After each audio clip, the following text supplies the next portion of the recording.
Hi, everybody. Welcome to another episode of Sultans of Swap. I'm joined, as always, from sunny Florida, showing his tan, Mr. Edwin Anderson. How are you, sir? Hey everyone, how you guys doing today? Very good, man. And from the Sports Card Investor Mansion in Philadelphia, which is also sunny, Mr. John Anthony. How are you, sir? I'm good, buddy. How about yourself? Very good. So, before we got going here, we were having a pretty spirited conversation about purchasing collections. It's not the only thing on the agenda today, but this is kind of an awesome topic. Between myself, Edwin, and John, we've all, taken the lead on buying a collection here or there. People in our area give us a heads up, and we may or may not purchase said collection. Now, obviously, John, you've bought probably, I don't even want to guess how many times more collections than Edwin and I. Well, we're talking about some of the issues with buying them. I'm sure you've come across, the gamut. So, would you like to educate our audience a little bit on what to look for when purchasing a collection, how to go about it, et cetera, down the line? I'm interested to hear your thoughts. Go ahead, Edwin. Oh, me? Okay. Well, I mean, I'm not anywhere big time collection purchaser, but I tend to look for something that I can possibly flip. To be honest with you, if that's what I'm buying most of the time, it's very rare that I run across a Cal Ripken collection to purchase. You Yeah. know, I mean, Okay. let's just be honest. I have in the past, but it's few and far in between, and it's usually somebody who is wants to see their collection go to a good home. Yeah. But I think like everybody else, I frequent the local watering holes where you can find some of those items. There's Facebook groups that are local to your region that folks kind of generally buy, sell, trade different things, and I catch leads from there. Craigslist, your normal online forums, but I think I can probably speak for everybody here. For each lead you get, probably like 1 out of 20 pan out into something. I was going to Um, say 1 out of 100. Probably, you're probably right, man. You're probably right. Um, you know, when I'm looking at cards, I'm looking for something of value. I mean, obviously, because like I said, I'm not going to find a Ripken collection, so I'm looking for something I can flip and then purchase some stuff that I actually like. Right. Also, I like having cards that I can trade other folks as well. So things that folks are interested in. So when I'm looking at cards, a lot of times you're going to find junk error cards, and we had this conversation last time. I mean, that particular error cards. I mean, 90% of the time, I mean, that's going to be the bulk of what somebody has that they're looking to get rid of. But when I'm looking for something that's either vintage, some cards they're definitely older that hold their value, or Hall of Famers, stars, some high end stuff in a collection like that. And generally looking, I mean, when you go to buy a collection, at least when I do, and I'm presented with the stuff up front, I try to get as many pictures and as much information about it as possible. If it's a palette worth of cards, obviously somebody's not going to sit there and send you a picture of every single card. But outside of that, you get a couple samplings from the boxes. You kind of get a general understanding of the condition that they're in. Because to be honest with you, how somebody stores their cards is a big thing for me. Are they in that damp basement, in their garage? Are they in a smoker's house? I mean, you bring, 300,000 cards from a smoker's house into your house, and I mean, it's disgusting. You know what I mean? You got lung cancer. Exactly. So, I try to kind of get the general gist of the condition and how they're stored and that kind of stuff. And then, is there something of worth in there? And then, to be honest with you, it's a gamble sometimes because you're not going to sit there and get a chance to go through every single card. So you're looking Right. for like what is the date ranges of the cards that are in there. You kind of do your skimming, you kind of look through it kind of quickly, and then you can make a good a good estimated judgment of what's in there. And yeah, sometimes you find some treasures hidden in there. I think that's the fun of it. And then other Yeah. times you may find some some junk in there. But I don't know. I'm not gonna talk the whole time, but what do you guys? Well, no, I mean, John knows I've had a few deals fall in my lap, mainly thanks to Facebook. And I mean, come on, man, I'm not some big time buyer. I'm looking to spend between, $500 and maybe $2,500 on something that would be, just perfect. But what I look for most of the time, man, when I say perfect, I guess that's what I mean. Like, that's what I'm going to buy. It's something I know that I'm guaranteed to make at least 50%. Like, at least. And with doing minimal amount of work. Meaning, if I buy an entire collection, there's 3 or 4 cards in there that I can sell, like, today. Like, between the time I buy it, take a photo of it, put it on Facebook or eBay, they will be sold by the time I pull in my driveway, so I can package them and ship them off and already have the money back in my pocket. Now, I know that if your life depends on it, you can't really do that every time. Obviously, you're going to have to take a little bit more risk. It's not always going to be the perfect collection, that type of thing. But if I'm advising just like a part-time person like myself on what to do, that is the ideal circumstance. And like I said, they're about 1 out of 100. They're not going to happen that often. But I think if you look in the right places, and I mentioned, and you did too, Edwin, like the local yard sale group is infinitely better than the local baseball card group. And that's for any number of reasons. Mainly because the people that you're dealing with, they're not, and this is probably the biggest one, it's not always about the education the person has. It's that they're not emotionally attached to the cards. Collectors, someone who's collected their whole life, I mean, they got memories in there, they have all their money in there, they put a lot into it. That's going to be someone that's very, very difficult to deal with.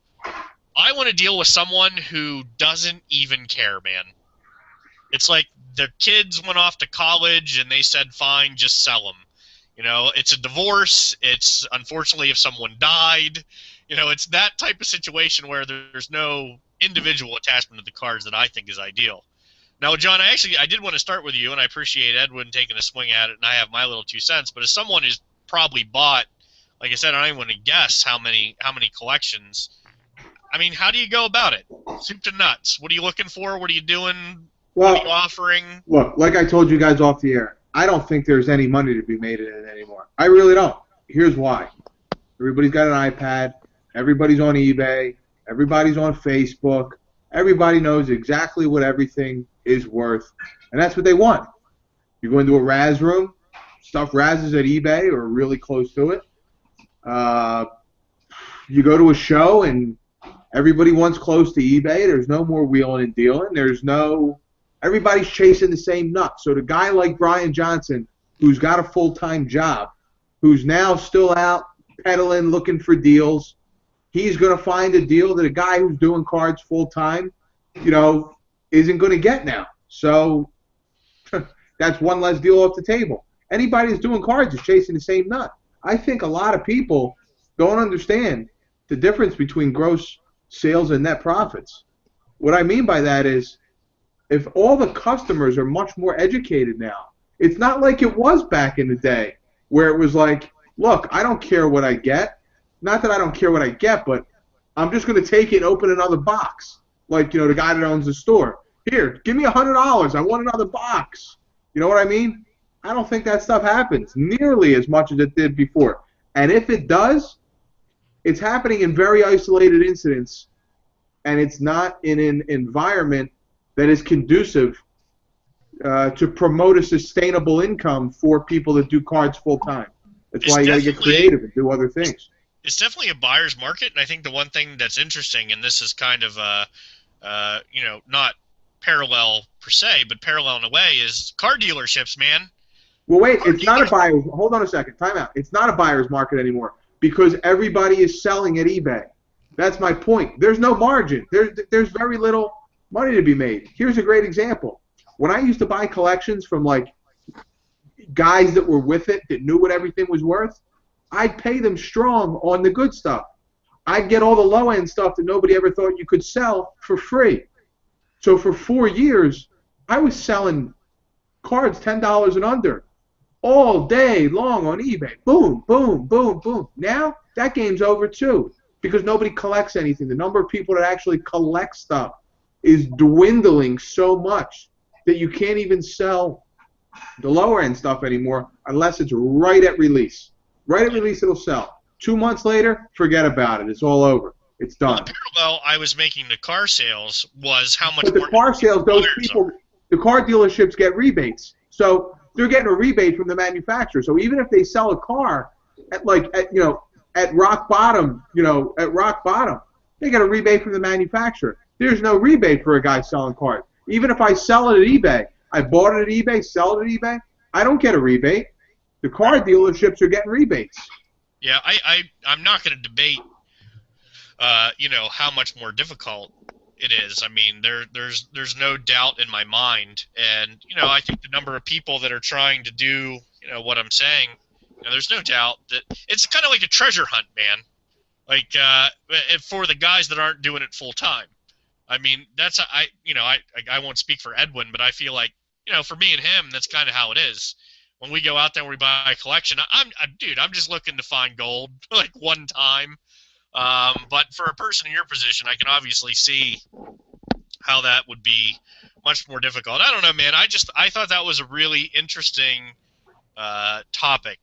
What to look for, what to buy, picking up collections. But I tend to actually agree with you more, man. I think it's really, really difficult. The most success, again, that I've had have been from people that, they're kind of stuck in a pickle. And, I would never want to take advantage of someone's, misfortune. But, Edwin and John know me well. I often tend to find the entertainment in others' misfortune as it comes to this. But true enough, I mean, it's like when someone says, hey, my house burned down, I need to sell all my baseball cards. It's a good buying opportunity.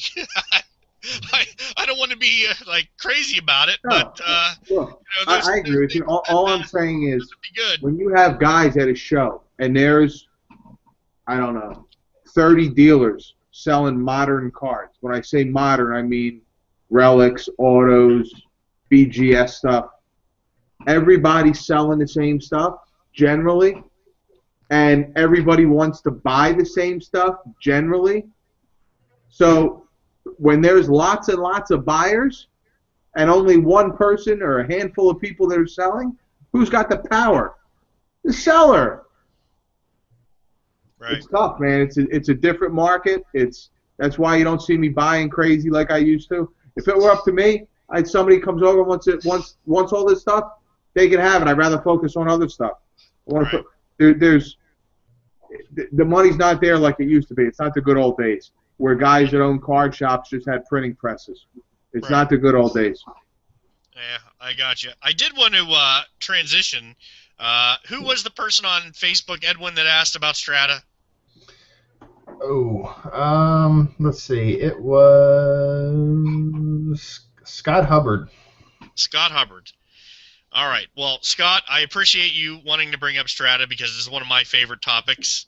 As everyone on Facebook is probably well aware, I'm trying to put together a set of the patch relics, numbered patch relics. I have 5 to go, so I bought 20 this week, and I have 5 left. But I have to say, man, it's actually a lot harder to get than I thought it would, man. I didn't realize how many plain Jane relics Strata put out there, man. It's actually kind of crazy. The nicer patches aren't as easy to come by as I would have presumed. Now, yeah, but then you get something crazy like this. What is that? Yasmani Tomas. Is that yours, Edwin? Yeah, that's one of them. That's one of them. Okay, I need that one. But it's signed, though. You're not doing the auto set, right? I'm not. I am doing the autos next. You're kidding me. No, that exact one that you put up is my next set after I finish this one. That's terrific. And then after that, I would strongly advise maybe try the 1-of-1 button set. Nice. Buttonhole. Is that yours too, Edwin? Yep. Wow. Is that the one?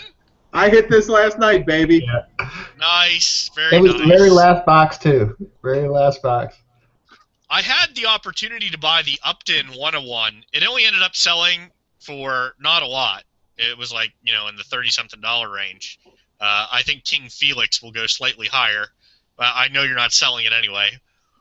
but I think it would be worth considerably more than freaking Upton. Anyway, I've debated buying some of those, like the 101s and whatever, man. I got to tell you, the unique Strata stuff, it gets really expensive really fast. I paid, between the Jeter, the McCutcheon, and that Garrett Cole with the Pirates face on it, I have like $350 just into those 3 cards. And then the rest of them I managed to get between like 10 and 30, with a couple exceptions. The cool thing about Strata is that you can get a patch like that Yasmani Tomas in a non-numbered one. So they didn't only limit those patches to the really low-numbered stuff, which I think is cool. I do too. The Garrett Cole that I'm talking about, and I know people can't see it, and I don't have it handy right in front of me, is the Pirate's face. Like, is his face. That is out of 75. I mean, it's crazy. The other one is on eBay right now for $599, so I don't think I'm going to get that one, which is kind of frustrating. I hate when that happens, by the way. Like, there's a card you need, and, of course, someone wants $1 bazillion for it. I bought the other one for $100. I mean, come on, man. Is it best offer? Yeah, it's best offer, but I mean, I'll probably get auto-rejected. Actually, in putting this set together, I think you guys will enjoy this. I've been auto-rejected so many times that I can no longer put a best offer in on the cards. I didn't even know that was possible. I didn't even know that was possible. No.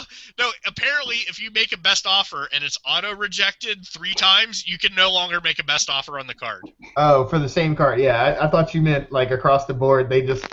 No. I'm allowed to still make offers on cards. I haven't been permanently banned from eBay. No, but a guy had it to Jeff freaking Samardzija, who doesn't even play for the White Sox anymore. He had it for $24.99. So I asked for 15. It rejected it. I asked for 17. It rejected it. I put 20 in. It rejected it.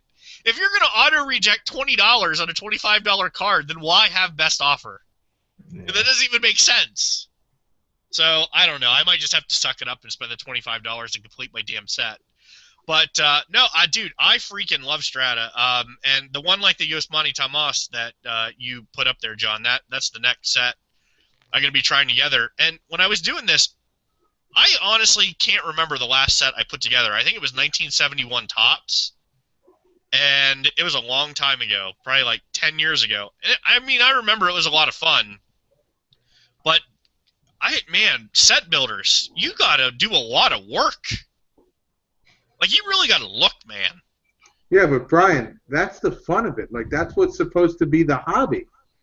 You know? Oh, I have not had. I won't say I haven't had fun. I've had some fun, but now that I'm down to the end and I can't find the cards I need, I'm really frustrated.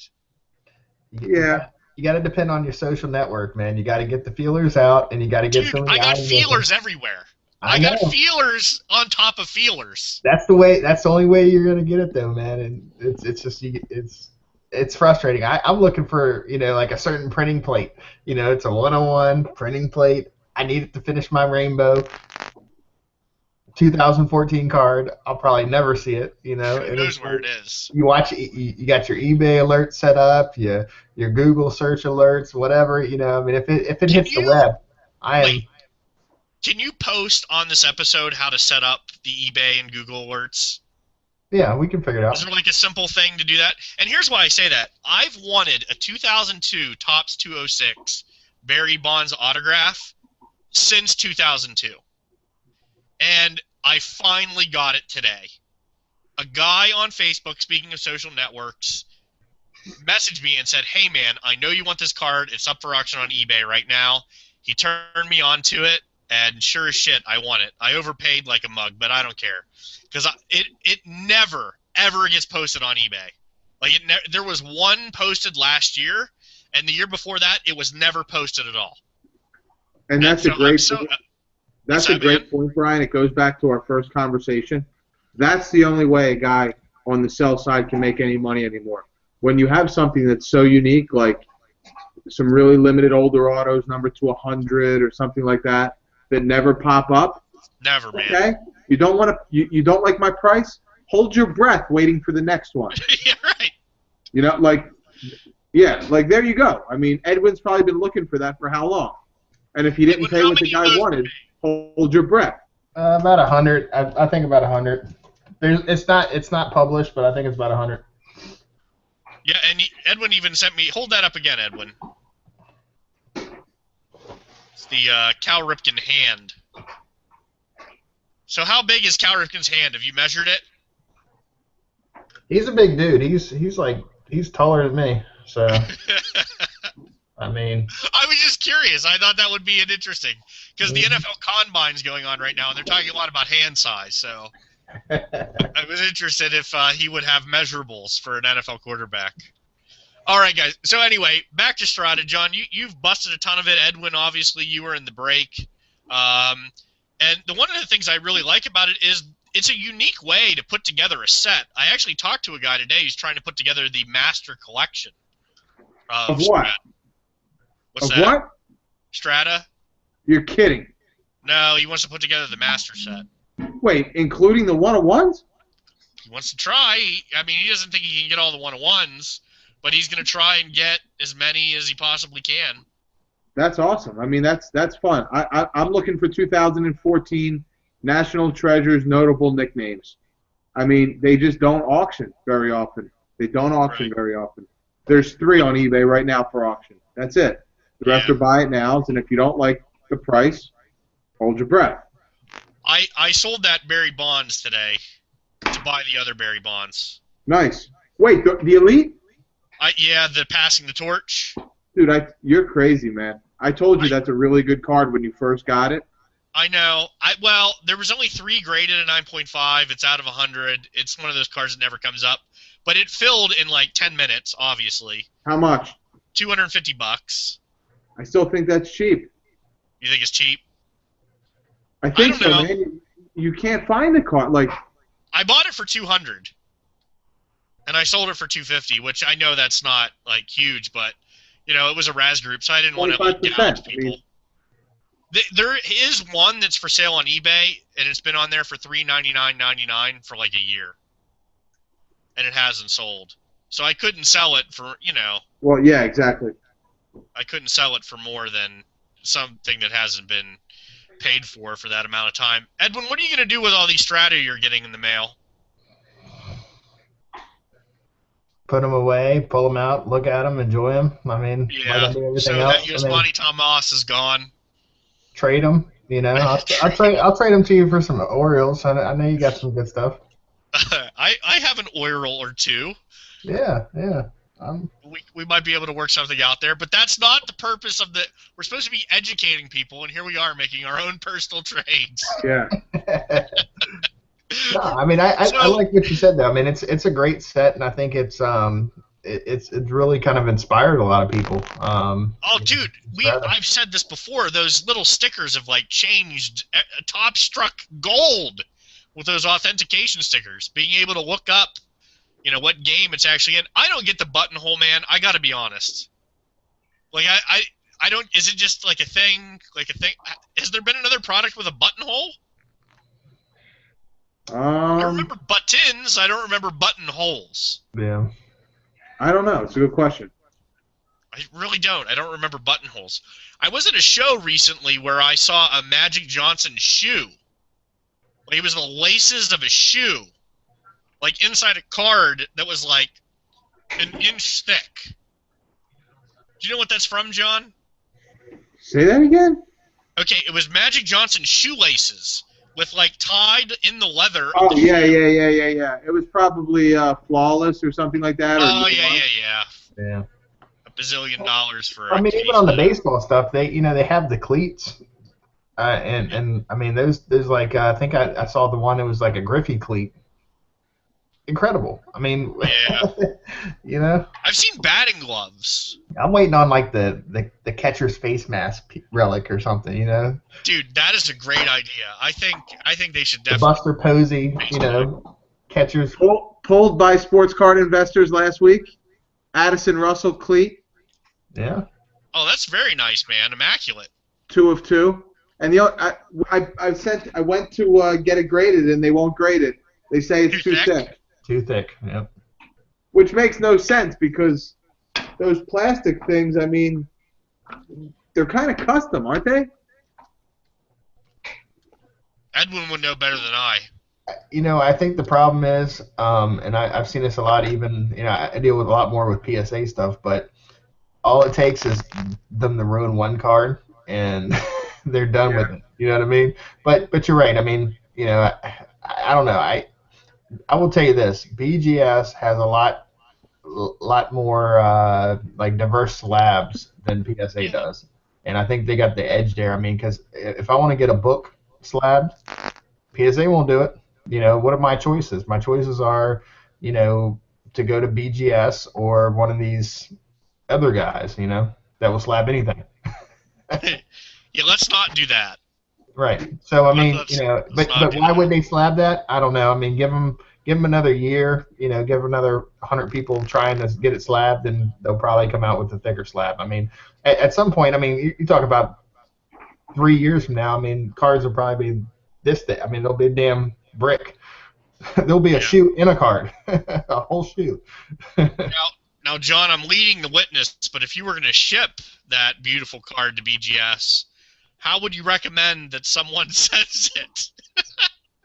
Well, Hey, look, for the people that are listening, we're just going to take a couple minutes and talk about shipping.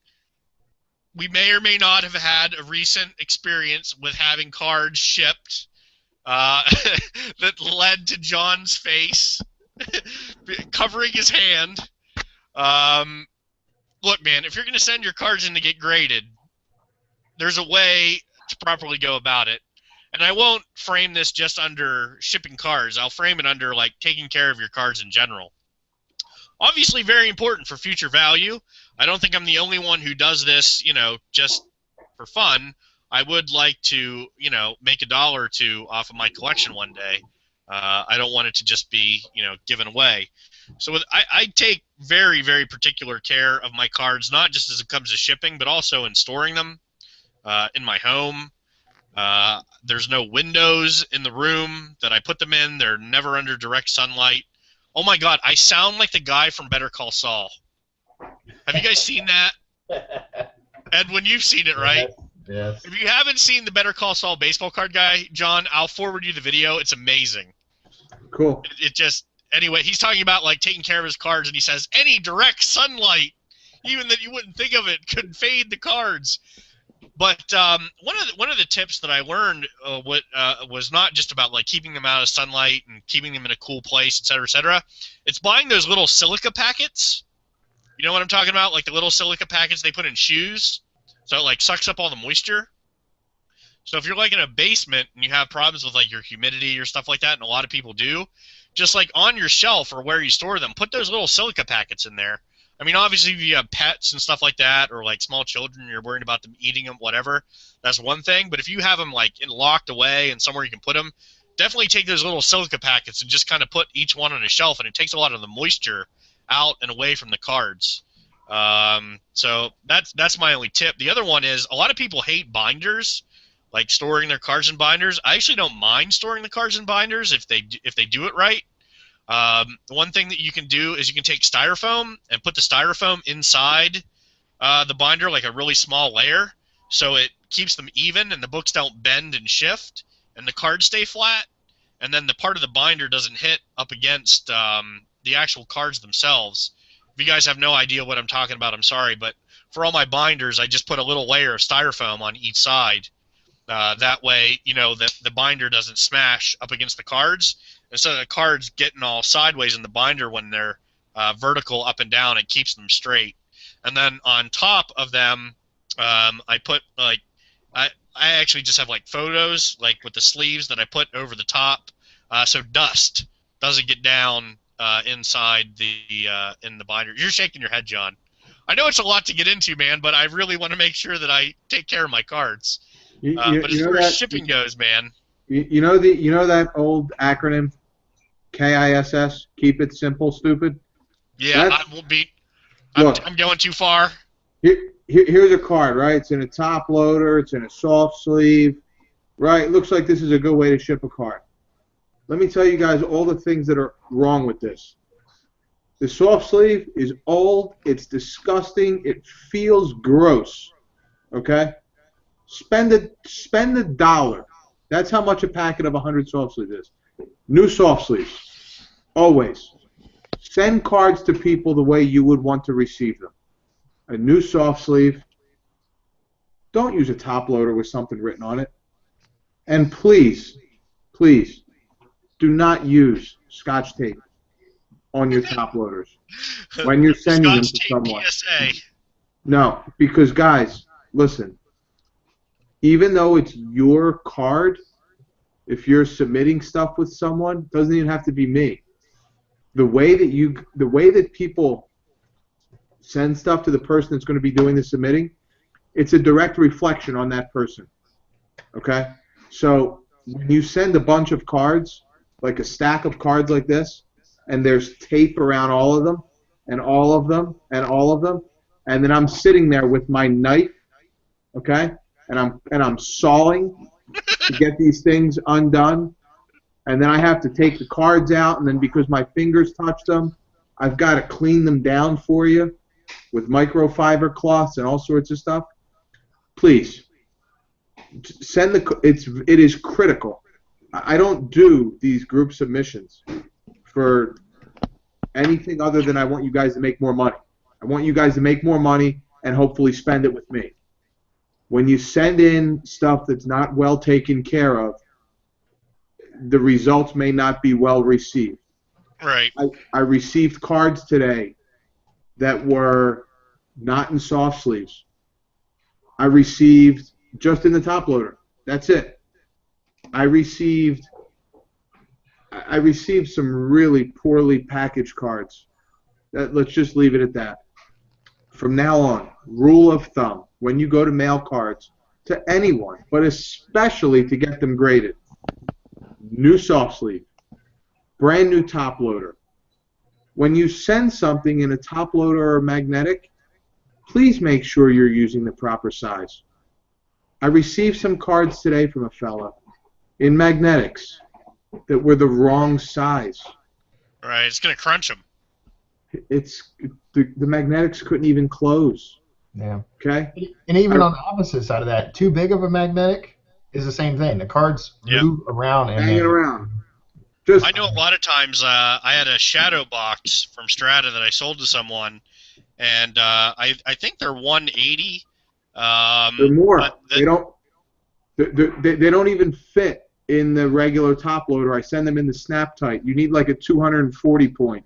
You need a bigger than a 180. Dude, the top loader that it got delivered to me in was like a 360 point. Yep. It was like the biggest top loader I had ever seen in my entire life. And when I got it, it was shaking around in there. So, I mean, this might sound really obvious. I put more cards in it. So it lined up when I snapped the case, and it didn't move around. It was I sent them like this. So this is a shoe card, okay? So it's in, a little snap tight with a dummy card on top of it, with peanuts on top of it, tape with painter's tape. This thing's not moving anywhere. It's not opening. You could throw it. It's fine. Please, guys, please.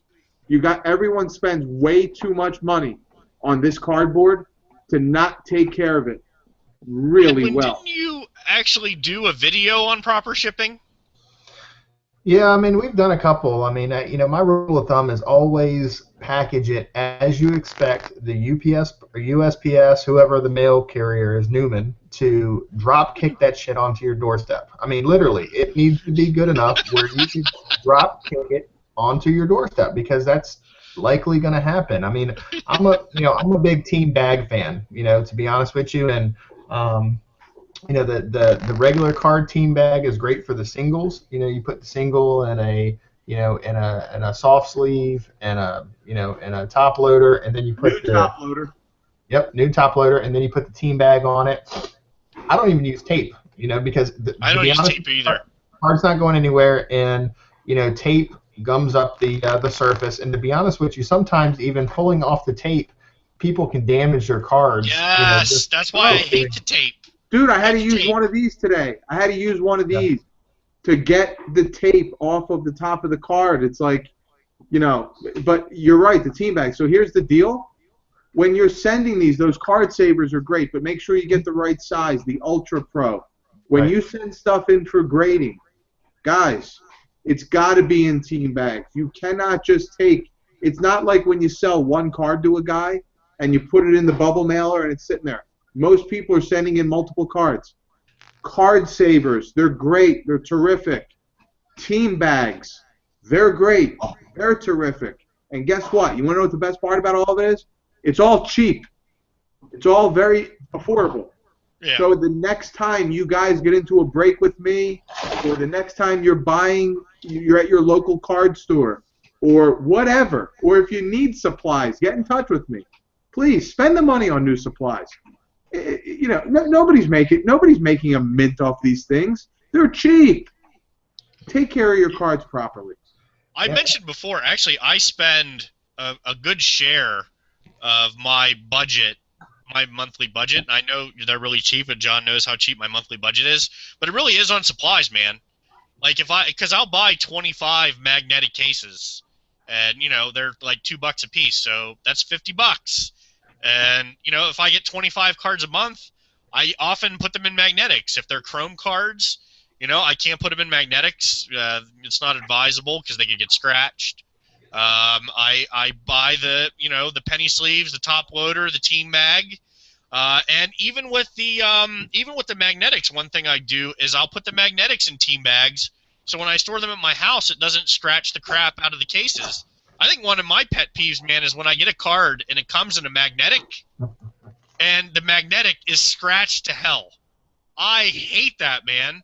Because basically, some of these magnetics are $3, $4, $5, which is, I know, on the higher end of the supply side, but for the really thick cards, and man, you can't even enjoy the card because the mag holder is so scratched up, and that could easily be solved by just taking a penny piece of plastic and putting it over the magnetic for when you store it at your house. I mean, man, part of the fun is going through cards, but you do an unnoticeable, I think at the time, wear and tear on your cards by not putting them in team bags.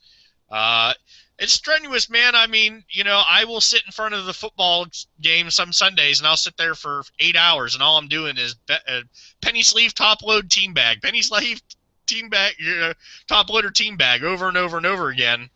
But at the end of the day, they actually stay in pretty decent shape. So. Yeah, I mean, look, once a year, just once a year, just once a year, change your top loaders, change your soft sleeves. It's the quality of this stuff isn't the greatest, so just keep your stuff properly protected. The yellow top loader too, man. What's that?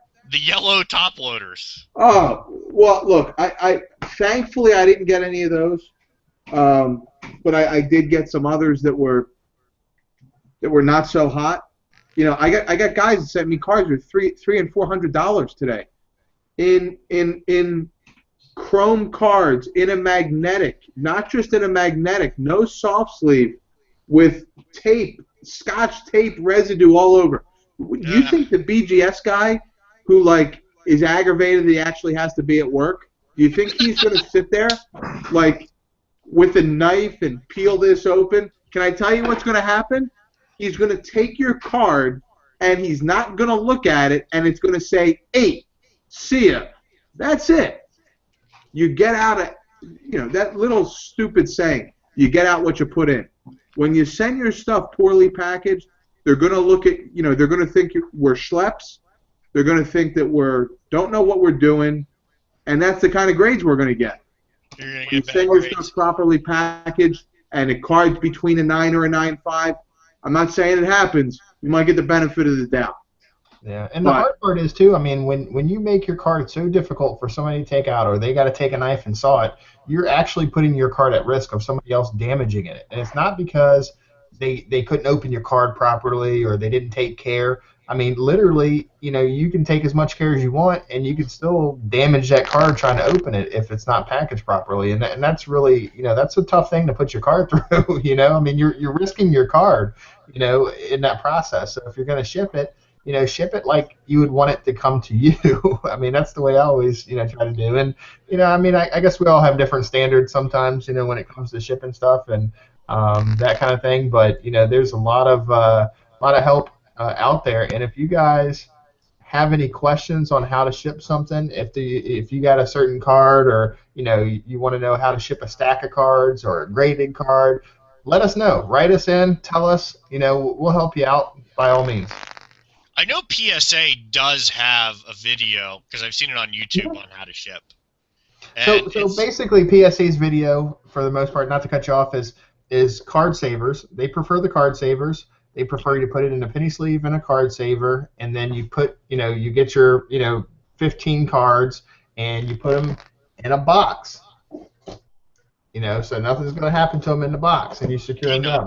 Most of it is because they're going to cut it, and then they're going to pull your card out without damaging it.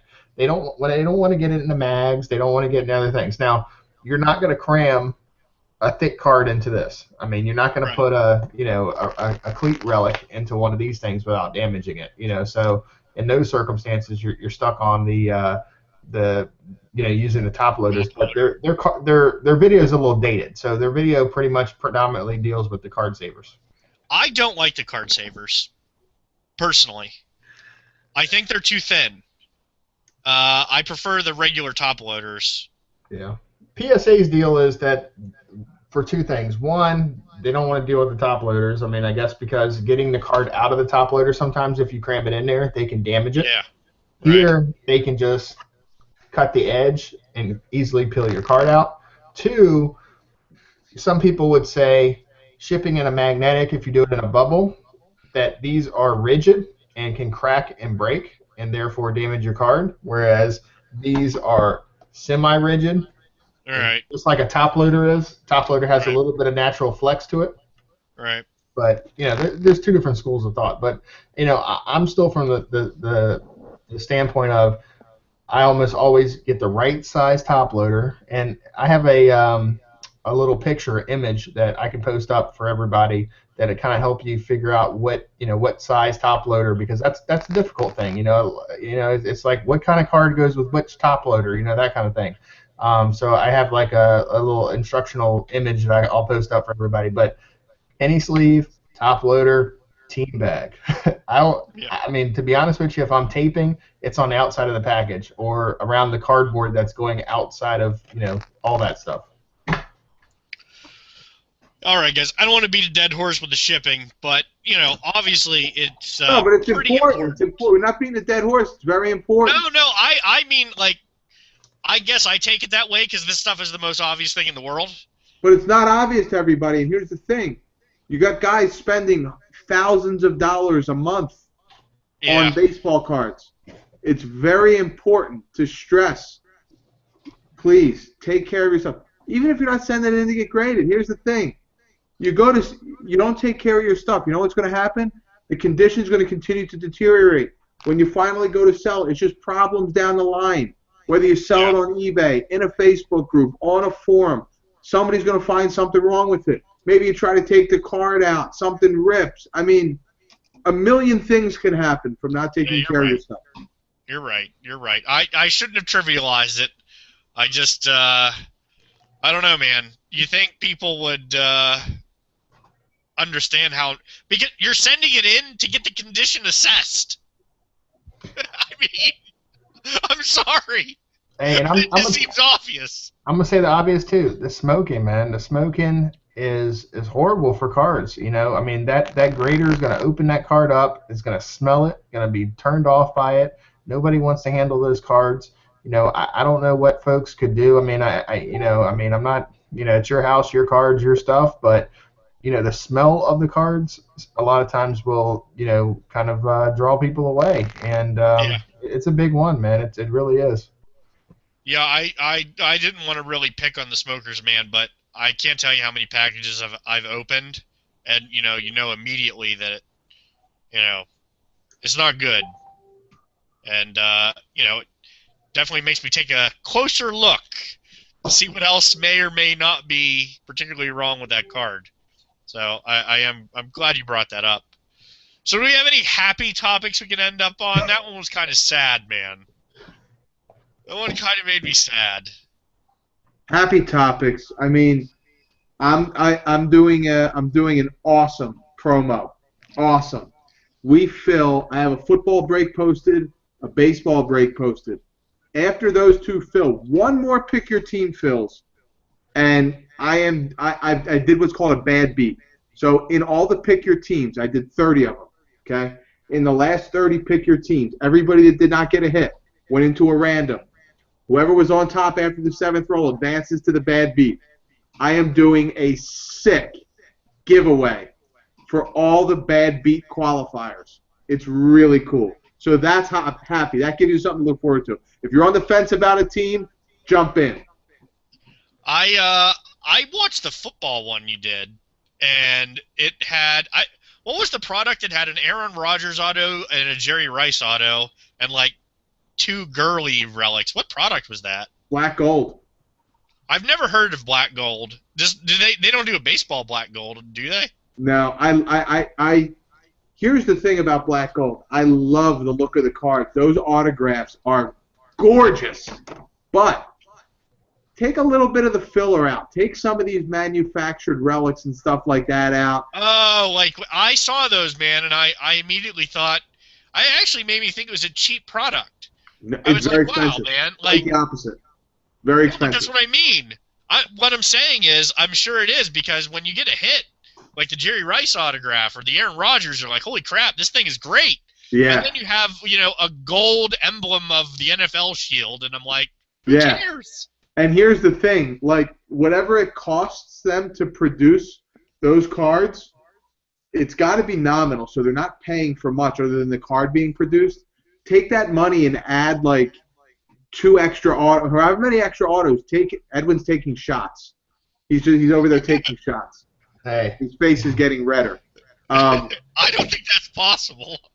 Take that money and put it into additional other value. Like, there's no value in that manufactured stuff, but people will find a lot of value in, the case hit being, there being 1 box per case that has an extra auto. You know what I'm saying? Like, yeah. It gives people something to chase. Nobody's chasing that manufactured shit. Fair enough. Here's the happy one. Are you guys gonna watch? Edwin's gonna pass out during the Oscars. John, are you gonna watch the Oscars? Is that on Sesame Street? Is that Sesame Street? Is that the Grouch, Oscar the Grouch? You're not going to watch the congratulatory award ceremony? If Will Smith's not going, I'm not going. I'm a Walking Dead fan. I don't even know what the Oscars are. The Oscars can be DVR'd. Walking Dead. Come on now. So you are going to DVR it, so that much has been attained. Yeah, no time, man. Dude, I want to see what Chris Rock, his monologue, man. That's got to be worth it alone.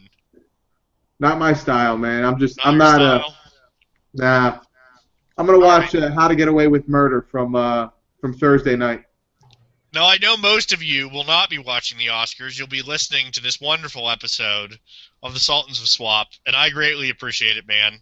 I had a good time. I'm glad I got to talk about my favorite product of the year. If anyone has any Strata Relic Autos or sick patches, they can message me on Facebook. Not on Twitter. I never check it, Edwin. I'm not even going to lie. Wait, is it Twitter or Tweeter? I thought you called it Tweeter last week. What's happening on the Tweeter? Are people following us on the Tweeter? Man, we're up to like 670 plus followers. I mean, we're out there. We're out there, and I think that's good, except for I have more Facebook friends. So we got to pump those numbers up. Get some retweets, get some new followers, make it happen. Even though I have no idea what I'm talking about. I just think that we should have more followers on Sultans of Swap than I have Facebook friends. Even the imaginary friends that I have. I don't care.